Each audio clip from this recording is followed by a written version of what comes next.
Para hacer democracia, se requiere estar bien informados. La Urna, programa del Instituto Electoral de Coahuila. Los temas democrático-electorales al alcance de la ciudadanía. Hola, ¿qué tal? Bienvenidos a su programa La Urna, producción del Instituto Electoral de Coahuila. Como siempre, les saludamos y le invitamos a que se quede con nosotros. Protagonistas de la vida democrática de Coahuila y de México en comunicación directa con usted. La entrevista. Buenas tardes a todos y a todas. Bienvenidos nuevamente a un programa más de La Urna, su programa radiofónico. El día de hoy nos acompaña una persona que es una muy querida amiga mía y ella les voy a leer una semblanza de lo que ha hecho hasta el momento. Muchos de ustedes tal vez ya la conocen. Su nombre es Indira Sandoval. Ella es politóloga, feminista y defensora de los derechos humanos. Es fundadora e integrante de diversas organizaciones como las Constituyentes MX, Nosotras Tenemos Otros Datos, Fuerza Política Feminista y Todas México, así como impulsora de la iniciativa 3 de 3 contra la violencia. Bienvenida en esta tarde con nosotros, querida Indira. Muchísimas gracias por invitarme a La Urna. Muchas gracias, Madeline. Para mí es un gran honor poder compartir con ustedes, con su audiencia, con el Instituto Electoral, sobre todo temas tan importantes para la democracia, para la sociedad, como lo es la participación política de las mujeres. Gracias por la invitación. Muchísimas gracias a ti, querida Indira, por acompañarnos el día de hoy. Y ya sin más preámbulos, iniciamos con esta breve plática que vamos a tener el día de hoy, relativa precisamente a la participación política de las mujeres. Y para ello, Indira, yo quisiera que nos apoyaras comentándonos históricamente cuál es el contexto de la participación política de las mujeres en nuestro país. Claro, muchas gracias. Bueno, en principio las mujeres políticas, las mujeres hemos participado políticamente durante toda la historia de nuestro país. Desde antes de temas que estuvieran ya formalizados, como lo que hoy entendemos como democracia, y permítanme las comillas para poder contestarlo así, me parece que no se ha dado el crédito a las independentistas, a las revolucionarias, el tema de las transformaciones que ha tenido nuestro país a lo largo de la historia, especialmente a unos días de haber cumplido 106 años de la celebración del primer Congreso Feminista en 1916, celebrado en Mérida, Yucatán. Es decir, el tema de la participación política de las mujeres no se circunscribe a los partidos políticos, ni la participación ciudadana a la emisión del voto, la cual también es fundamental reconocer que si bien fue en 1953 la aprobación de y después hasta 1955 la primera emisión de para poder llegar a su promulgación del reconocimiento de esto, hubo esfuerzos previos a ello y un desconocimiento total. Entonces, si la pregunta es cuál es el contexto, hemos estado ahí siempre, hemos estado aportando siempre en la participación política de las mujeres en la construcción de la sociedad, de las instituciones, nuestros aportes también en otros aspectos, en la economía, en general en la sociedad en su conjunto, pero también hemos estado invisibilizadas. Y eso es parte del contexto. Y bueno, como sabes, Madeline, yo siempre traigo aquí muy cerquita mis gafas violeta, y estas no son las que nos permiten poder ver los baches hasta en el suelo más parejo. Para quien se pregunte por qué las gafas y por qué violeta, el violeta nos distingue como parte de un color, un significado político. El movimiento, podemos decirlo, desde que la mezcla del rosa y el azul dan un color lila, violeta por la igualdad, hasta el asunto de que aquellas humaderas, aquellos chacuacos que salían de las fábricas, de las costureras que fueron desafortunadamente encerradas y en condiciones de precarización trabajaban, y fue una fábrica quemada. Desde entonces se conmemora el 8 de marzo. El humo que salía eran de telas púrpura y violeta con las que trabajaban, y es un color que nos distingue. Y el tema de hacer alusión a una mirada que nos permita ver y reconocernos en la historia y en adelante, en lo que viene, en el futuro y en las leyes y en todos lados, pues son justo las gafas. No tenerlas es ginopia. La ginopia es la incapacidad de poder reconocer y distinguir los impactos diferenciados entre hombres y mujeres, y la historia es uno de ellos. Así que con estas gafas violeta, el contexto de la historia que te puedo decir de las mujeres es que viendo con este lente hemos estado ahí durante todos los cambios trascendentales de nuestro país y contribuido sustantivamente.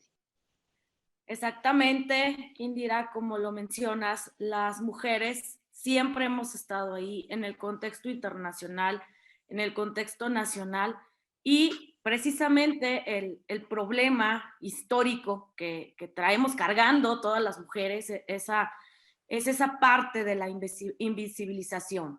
Entonces, ¿por qué es importante esta participación de la política de las mujeres en la actualidad? ¿Por qué tenemos que tomar un papel activo en la política? Claro, en principio decir, porque si no, no seríamos un régimen democrático, y repetirlo.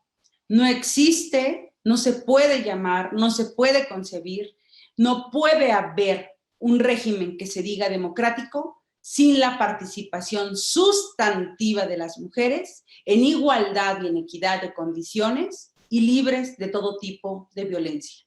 De no ser así, no podríamos estar hablando de una democracia.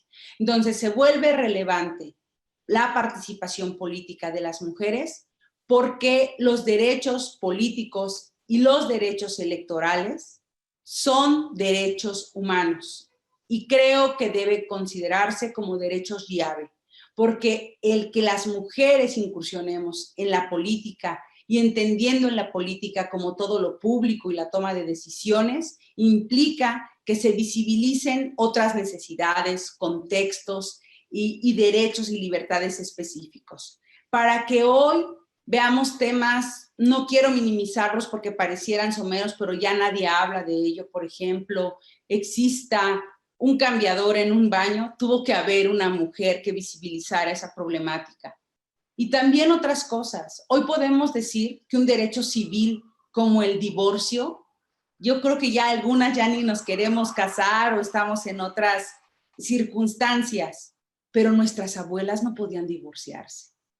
Entonces, ¿qué es importante decir? Es importante participar políticamente porque aportar en todas las esferas de la vida humana es la posibilidad del desarrollo de la sociedad en su conjunto. Como bien dice nuestra querida Michelle Bachelet, 2 veces presidenta de Chile, hoy la alta comisionada para los derechos humanos por Naciones Unidas, cuando una mujer entra en política, la mujer cambia. Pero cuando muchas mujeres entramos en política, quien tiene que cambiar es la política y nos parece ahí que no puede ser de manera lineal. No se entra las mujeres a la política ni de manera igualitaria, ni tampoco entramos para replicar la única forma que conocemos históricamente de ejercer el poder. Creo que sí hay una gran diferencia entre cómo ejerce el poder un hombre y cómo lo ejerce una mujer, y que desde aquí sirva una invitación a desmontar todas las prácticas que generen, que agudicen, que promuevan, que profundicen la desigualdad, porque debemos ir por la despatriarcalización política de las instituciones, de la toma de decisiones, de las relaciones institucionales, interpersonales, sociales, culturales y económicas. Es importante que las mujeres participemos en política porque es importante ejercer nuestros derechos humanos en tanto somos ciudadanas plenas y por tanto sujetas políticas y sujetas de derechos. Muy, muy impactante esto que nos mencionas, de cómo yo, por ejemplo, aquí quisiera señalar lo que tú mencionabas de cómo impacta la visión que tienen de las mujeres políticas en el ámbito público. porque a lo largo de la historia y conforme hemos ido incursionando en la política, pues hace no mucho se hacía una campaña negra en contra de las mujeres políticas, señalando aspectos de su apariencia, de quién eran hijas, de quiénes eran sus esposos, por no decir otras categorías de amores. Entonces, eso realmente ha afectado la visión que en una temprana etapa tuvieron de las mujeres políticas. Entonces, aquí el tema de los estereotipos de género, ¿cómo podemos combatir estos estereotipos para que la visión de la sociedad respecto de las mujeres que estamos haciendo política, porque me incluyo y te incluyo, cómo vamos a hacerle para cambiar esos estereotipos de género? ¿Qué propuestas tienes tú al respecto? ¿Cómo podemos desarrollar el liderazgo de nuestras mujeres políticas y fortalecer sus capacidades para no nada más llegar al cargo, ejercer con todas sus facultades y atribuciones el cargo, que yo creo que es algo que muchas de las mujeres que han llegado es su primer complicación? Ya están ahí y ahora, ¿cómo me dejas jugar el juego político? Bien, yo espero lograr responder una amplia pregunta y no extenderme, porque son distintos factores. Tenemos que relacionar con la participación política de las mujeres otras esferas. Y yo diría romper el contrato sexual para poder colocar en la mesa un nuevo contrato social, uno que no relegue y repliegue a las mujeres al espacio público. Y ahí es imperante hablar de cuidados, de crianza y de trabajo doméstico, que lo voy a decir así: no habrá paridad sustantiva si por cada mujer que se involucra en lo público no está el Estado, el mercado, las familias, la comunidad en lo privado. Habremos mujeres políticamente activas, pero precarizadas, cansadas, enfermas, aisladas, totalmente desgastadas, porque ni hay condiciones equitativas de participar, y eso no lo debemos circunscribir solo a lo electoral, como tampoco hay contextos libres de violencia. Está desde el gran marco de violencia política como un gran avance que reconoce con 22 causales este hecho, pero mi pregunta es: ¿qué mujer no es política? ¿Dónde quedamos las defensoras de derechos humanos, las periodistas, las sindicalistas, las universitarias, las maestras, las docentes? No puede haber marcos jurídicos a modo. Respetuosamente no puede ser la violencia política un marco que solo proteja a militantes, a funcionarias o a candidatas. Eso es tanto como querer decirle a la ciudadanía que justo ser ciudadana no es un derecho y que no está protegido. Entonces, falta quitar estereotipos a cómo concebimos la política y no solo a las mujeres en la política. Requerimos identificar cuáles son esas causas estructurales que generan desigualdad, pisos pegajosos, techos de cristal, porque no solo requerimos a más mujeres en el poder, sino más mujeres en el poder, con las gafas violetas superpuestas y tomando decisiones que cambien trascendentalmente la condición y la calidad de vida de las mujeres. La paridad sin feminismo corre el riesgo de ser un aditamento del patriarcado. Y no, las mujeres no llegamos a la política para ser el moñito rosa de la solapa, del traje, de nadie que siga tomando las decisiones. Es muy osado mi comentario, pero existe la trata política, existen los lenones políticos, y no puede ser a costa de los derechos políticos y derechos electorales y ciudadanos de las mujeres. Merecemos ser tratadas como ciudadanas y como sujetas políticas de derechos. Hasta el día de hoy se nos sigue tratando como subciudadanas y como subhumanas al no reconocernos que es también nuestro derecho pleno, participar políticamente y no solamente en la participación, sino en la representación y en la toma de decisiones de manera sustantiva en todos los espacios de decisión. Para quienes nos escuchan en la urna, es importante que sepamos que otro orden político es posible, con las mujeres al frente y nuestros derechos al centro. Esa es la feminismocracia. Muchas gracias. Exactamente, Indira. Esto que mencionas es muy importante. Para empezar, el tema de sin la participación política de las mujeres no hay una democracia sustantiva, no hay una democracia paritaria. Esto es muy importante porque entre mayor medida las mujeres lleguemos al poder y se ejerzca el poder, vamos a mejorar nuestras políticas públicas, vamos a mejorar esta toma de decisiones en donde, con una perspectiva de género, podremos avanzar en pro de nuestra democracia. Con este pequeño resumen me quedo para mandar a un corte comercial y una vez que regresemos retomar el tema que estamos platicando el día de hoy respectivo a la participación política de las mujeres. Regresamos en unos minutos. Gracias.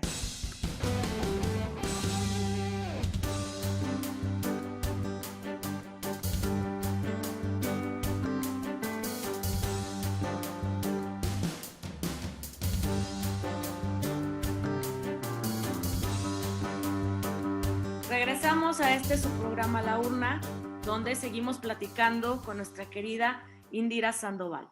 Retomando el tema en el cual nos quedamos antes de irnos al corte comercial. Yo te preguntaría, Indira, ¿consideras que debe cambiar la estrategia de comunicación política en torno a cambiar la opinión pública sobre las mujeres políticas? ¿Cómo le debemos hacer? ¿Qué podemos hacer? Sí, efectivamente, consejera, es muy importante visibilizar que todos los estereotipos de género se pueden ver fortalecidos por la comunicación, pero esta comunicación viene emitida por varios actores, en principio por las instituciones, por los medios de comunicación, por los partidos políticos y por instituciones a nivel federal, estatal y municipal, por cómo nos colocan y cómo se nos ve a las mujeres. Es importante señalar que los derechos políticos y los derechos electorales y ciudadanos son distintos. Hay unos derechos electorales y hay unos derechos políticos donde cabemos todas, donde hay libertad de expresión, libertad de manifestación, libertad de prensa, libertad de credo, son libertades políticas. ¿Y por qué comento esto? Porque actualmente, y es muy prudente señalarlo, que se ha criminalizado la participación política de las mujeres en la manifestación. Se ha tachado, por ejemplo, hablo desde mi trinchera como defensora y como feminista, se nos ha tachado de vándalas, se nos ha tachado de infiltradas, de provocadoras, de liosas, y que no se coloca la problemática como debe ser. Asimismo, si esto lo trasladamos a lo electoral, a las mujeres se comunica más la marca de su vestido y de la bolsa que las propuestas que está haciendo. Se les exige contar con ciertos estereotipos de belleza por encima de sus propuestas de gobierno o legislativas. Se les exige una maternidad que debe ser perfecta y exacta, y lo coloco maternidad, y se coloca y se subestima a las juventudes, a las mujeres jóvenes, a quien decides no ser madres, o aunque sean adultas y no lo sean.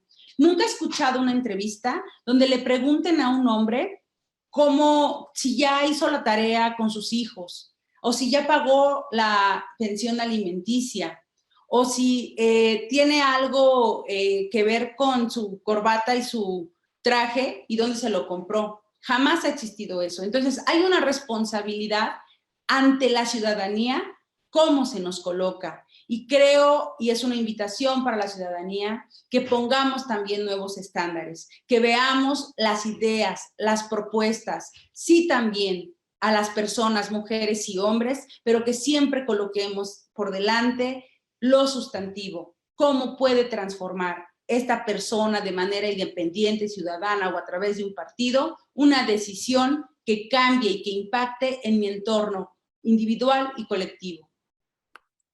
Muy importante esto que nos comentas, Indira, porque realmente tenemos que combatir estos estereotipos de género desde la base, desde la familia, los amigos, los compañeros, el trabajo, para que esto vaya repercutiendo en una escala hacia toda la sociedad y permee de tal manera que cuando una mujer esté haciendo campaña, pues se le pregunte por sus propuestas y de sus capacidades para gobernar, para liderar un municipio, un estado, un país, y no por quién es el esposo, si está casado, si su papá, si su abuelito, los hijos, que como bien lo dices, pues es maternizar, es esta figura de la mujer, no nada más en la política, en general en la sociedad.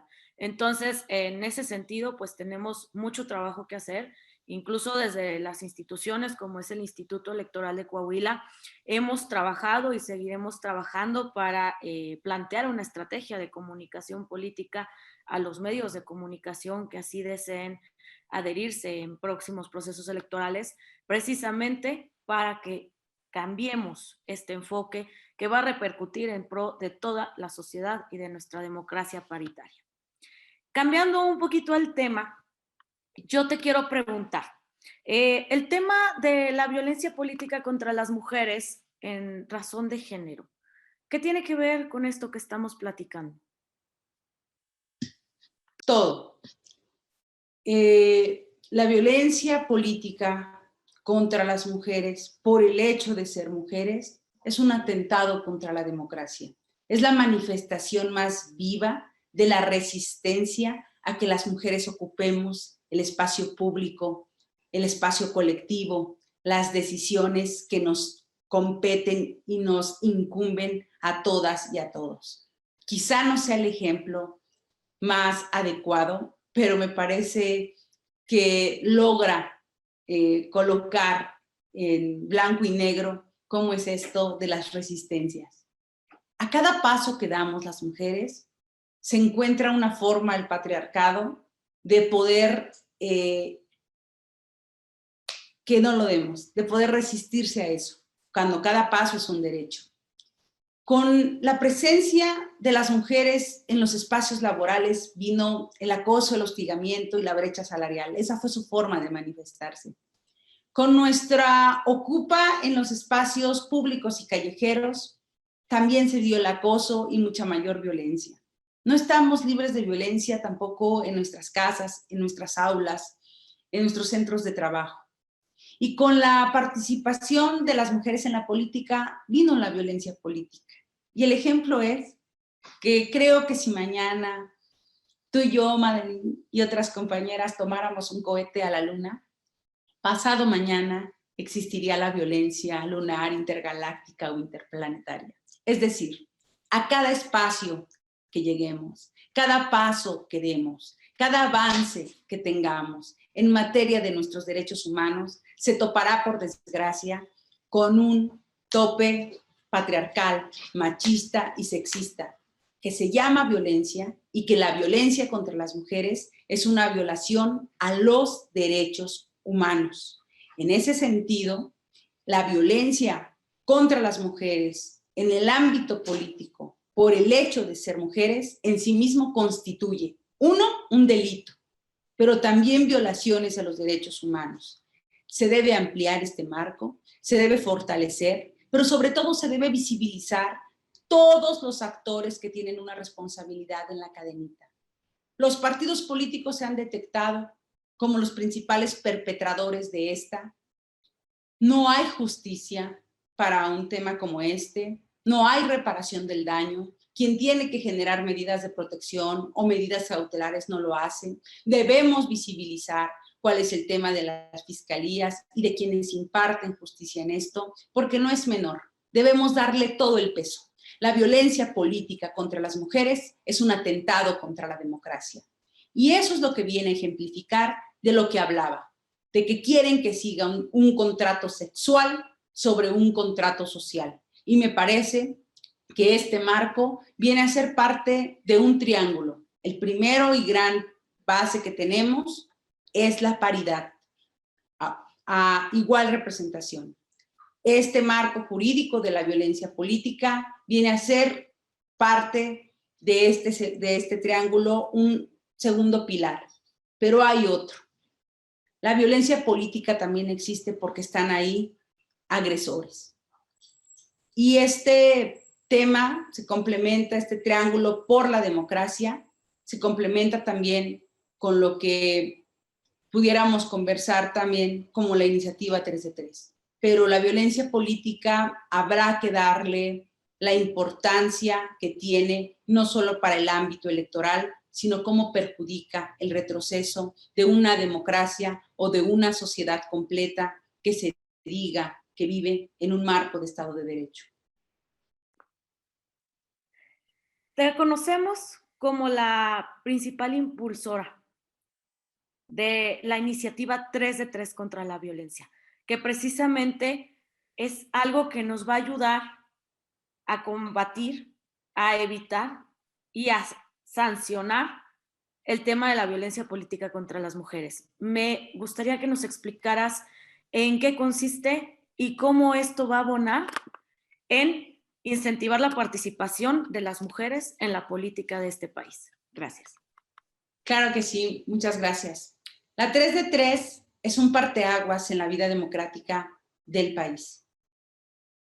Promueve que sean requisitos de elegibilidad, de idoneidad y de probidad, no ser deudores de pensión alimenticia, no ser agresores sexuales, incluyendo el acoso y el hostigamiento, y no ser agresores de mujeres tanto en el ámbito familiar como en el público o político. Esos son los primeros 3 temas. Son los 3, va a ser 3 de 3 por donde la queramos ver. Elegibilidad, idoneidad, probidad. No deudores, no agresores sexuales, no agresores en el ámbito familiar y en el ámbito público.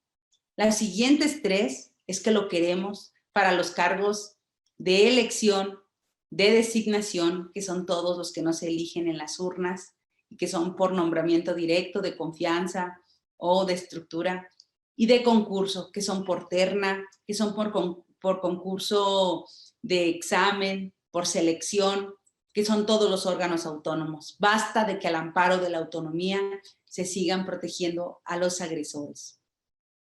Y otro segundo 3 es que lo requerimos en el Poder Judicial, en el Poder Ejecutivo y en el Poder Legislativo. Otro 3 es que lo requerimos a nivel federal, a nivel estatal y a nivel municipal y con los órganos autónomos también. ¿Qué requerimos para que esto suceda? Que tengan en cuenta que las leyes deben responder a las necesidades de los pueblos para quienes están hechas las leyes. Y actualmente el 98% de los delitos cometidos contra las mujeres están en impunidad. Por ello, la 3 de 3 que promovemos desde las colectivas, desde la sociedad civil, desde las universidades, reconocemos a las propias consejeras, te reconocemos a ti, a tus colegas, a las consejeras a nivel federal, a las diputadas federales y locales, pero requerimos que sea con antecedente de denuncia, de investigación y de procesamiento, y no solamente de sentencia firme y ejecutoriada, porque no la vamos a encontrar. En primer lugar, para que una mujer denuncie, tuvo que haber pasado mucho y encontrarse ya en una situación de riesgo. Es decir, que de cada 10 mujeres que sí denunciaron, no que fueron violentadas, que sí denunciaron, solo 2 llegarán a un juicio, el cual tendrá que revisarse con gafas violetas si fue con debida diligencia y con el debido proceso, y quizá 1 llegue a una sentencia. Si nos piden una sentencia como requisito para que esto se cumpla, no es posible. Pero la 3 de 3 tampoco es un escrutinio a la vida privada de nadie, ni una cacería de brujas, ni lleva dedicatoria. Requerimos aquí evocar a lo personal es político. Si se trata de violaciones a derechos humanos, como es la violencia, como lo es también el no pagar la pensión alimenticia y va más allá de transferencias financieras, sino de crianza, de cuidados y del tiempo de las mujeres que se invierte y que con ello comprometen su proyecto de vida, o de los agresores sexuales y demás, estamos hablando de violaciones graves a derechos humanos. En una democracia medianamente decente, con una denuncia ante la instancia competente, bastaría para que todas las instancias, aún sin atribuciones de investigación, actuaran en consecuencia. Eso es actuar con el principio de corresponsabilidad, como lo marcan los mandatos constitucionales y convencionales en materia de derechos humanos. Termino esta parte de la 3 de 3 comentando que solo con la 3 de 3 tendrá sentido o mayor sustancia la paridad y la violencia política, porque tiene 3 contribuciones. 1, ya logramos la paridad cuantitativa. Ahora, si hacemos que el 50% de los hombres no sean deudores, agresores y acosadores, su primer aporte de la 3 de 3 a la vida democrática es poder aspirar a la paridad cualitativa y sustantiva. 2, prevenir esa violencia política e institucional de la que bien hablaste y que espero que los medios y otras instancias se sumen para poder contrarrestarla. Los partidos deben ser filtros y las instancias que administran la justicia electoral también y la administración electoral también filtros, no coladeras.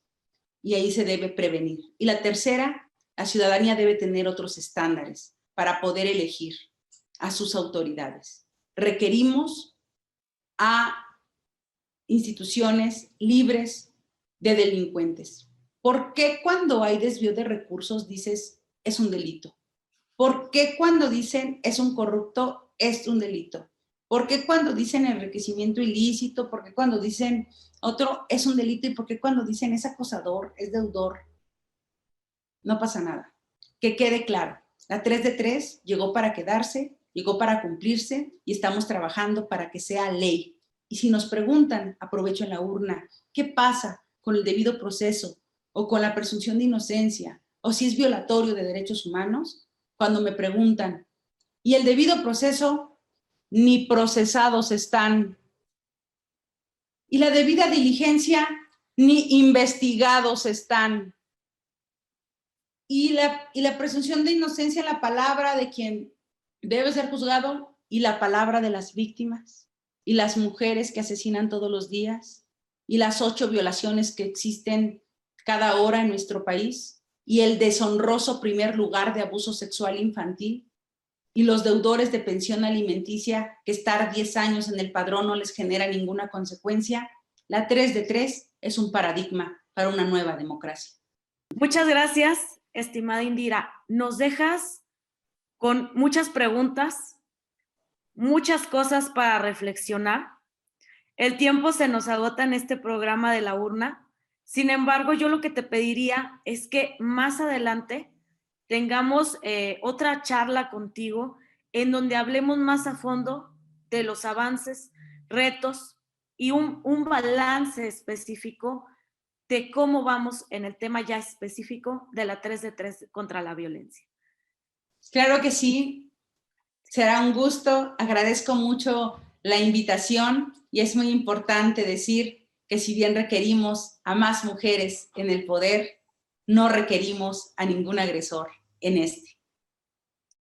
Exactamente, Indira. Me quedo con tu parte más, yo creo, impactante y me gustaría que con eso nos quedáramos, nuestro público, nuestra audiencia, en el tema de la 3 de 3 contra la violencia, lo personal es político. Y esa es la reflexión que yo les dejaría el día de hoy, agradeciéndoles que nos acompañaran una vez más en su programa de la urna. Muchas gracias y hasta pronto. Y bueno, fue todo. Muchísimas gracias por haber estado aquí con nosotros en su programa La Urna, esta producción del Instituto Electoral de Coahuila. Nos puede seguir también en redes sociales, en Facebook como laurna.programa radiofónico del IEC, en Instagram, programa-radiofónico y en Twitter, laurna-IEC. Queremos tener comunicación con usted. Pásenla muy bien. Hasta la próxima semana. Gracias por acompañarnos en una emisión más de La Urna, llevado hasta ustedes por el Instituto Electoral de Coahuila. Nos escuchamos en nuestra próxima emisión.